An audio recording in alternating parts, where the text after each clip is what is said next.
The sun is a fascinating place. It deserves a lot of study. Without it, we would not exist. If you go back centuries and millennia, everyone recognized the importance of the sun because it was necessary for, first of all, just seeing during the daytime, but secondly, in agriculture. No sun, no food. The sun is 110 times larger diameter than the Earth. The Earth is almost insignificant by comparison. But understanding how the sun works and its physical properties and processes helps us better understand what stars are all about.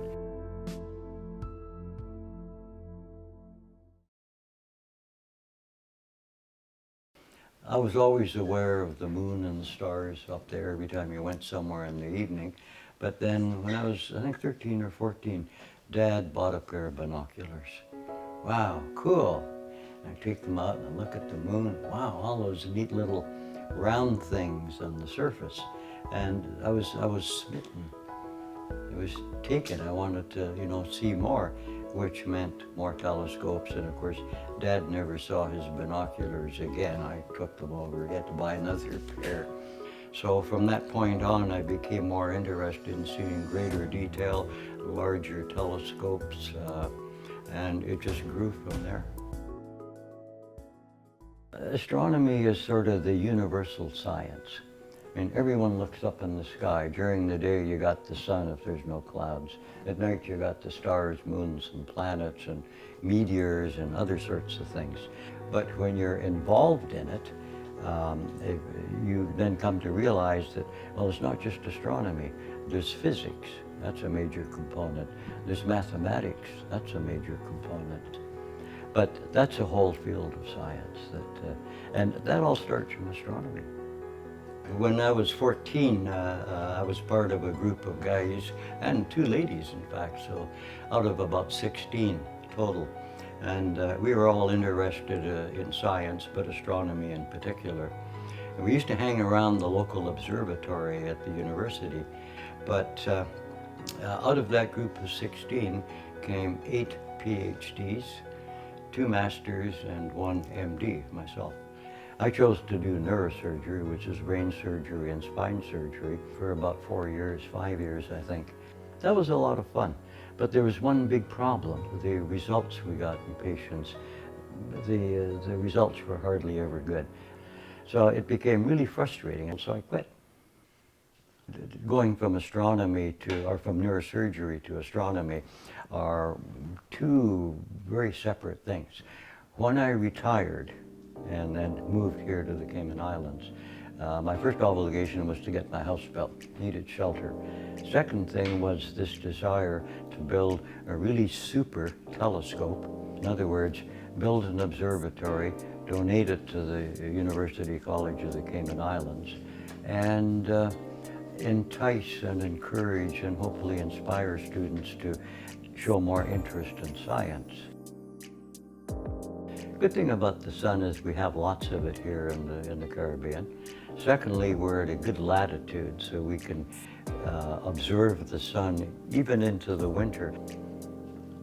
Solar imaging is one of those things that's dependent on the current technology, which essentially is the cameras and various filters. The other is resolution, and you can do some really neat things with that in terms of some of the things you can see on the solar surface. The images that I'm getting now with the 8-inch one that I built a few years ago, they're very good images. I'm very proud of them. But the resolution, the crispness, the sharpness of the images was modest at best. Needed a bigger one. It's like you're never satisfied. You want something bigger and better. And that's what came to designing the one that I'm working on now. So the one I'm working on now is a 12-inch, and it will share second place as the largest in the world. It's the only one in the Caribbean. It's one of probably less than a dozen or 15 actively being used in the world. So right away we put ourselves on the map. I've been working on it since May of 2016, and there'll be times I'll put in a whole day, 8 hours for a week, so let's say 40 hours a week. If you want to have something that you can't buy, then you have to make it yourself. You can make it precisely what you want it to be. You're not constrained by some other standard. If you're going to build a telescope, you have to have an idea of how it's going to be, how it's going to be built. I mean, there's a ton of different things that go into it. You create a design, and then the next step, of course, is to commit it to paper. And then next I commit it to AutoCAD or a CAD system in my computer, because I have to be able to then generate specific measurements and make sure everything is going to fit, that it will actually work. And then you make a model. So those are many of the steps you go through before you even start to cut your first piece of steel. How do you sort of learn how to create and design things? My dad was an architect contractor, and so for Christmas, he bought us Meccano sets. These were sets of little steel pieces with nuts and bolts, and you built things with them. We just spent hours building things with these. So that was an invaluable experience. And you just build upon that with time. My dad taught me that do things yourself, be self-sufficient. You'd get an idea, and then you'd think about it, and you draw it out on paper, then you draft it out on this drafting table, and then he'd go build it. And he encouraged myself as well as my two younger brothers to do the same, to be able to build and create and design things yourself, because to me that's what life is about. And if I couldn't do those things, I'd hold my breath and turn blue. Probably the biggest project, the one that I'm most anxious to see finished, is this current telescope. It's because it incorporates so many elements of the various skills and technologies that I've been working with. Why am I passionate about what I do? I'm hoping that what I do, which I think is the right thing, will wear off on other individuals that can carry that concept forward. And the punchline, I think, there is that if you get students at an early age when they have that natural curiosity and desire to learn, then good things can happen. At the end of the day, I'll often sit down and say, what have I accomplished today?